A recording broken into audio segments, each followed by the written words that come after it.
You know, these devices really are a marketer's dream. They track what we look at and how long we look at it for, tailoring algorithms to show us products we might be casually thinking about or even have an emotional connection to. And I, like many, fell victim to its allures last weekend after a text from a friend.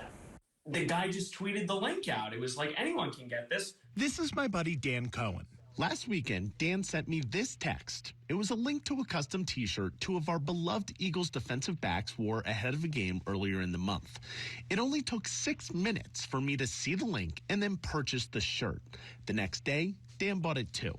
I think I've been drawn to buying Eagles merch because I do feel such a strong emotional connection to the team, but also I'm not there. Whether that's rational behavior is for someone else to tell me. The only thing an impulse buy really is it's an unplanned purchase.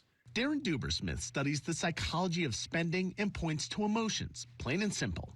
A recent Bankrate survey shows 54% of Americans made an impulse purchase last holiday season, and 46% of Americans made that purchase for a friend or family member, while only 28% made it for themselves. There's priming and a lot of other marketing psychology that goes into it as well, but it all comes back to emotions. We're complicated. There's a lot of sociological, psychological, and situational and marketing factors, really the four primary influences on consumer behavior. So if you want to curb that type of spending, experts like Darren suggest budgeting for such purchases so the money is accounted for, or wait a day or two before revisiting the item to see if you still really want it, much longer than the 6 minutes I did.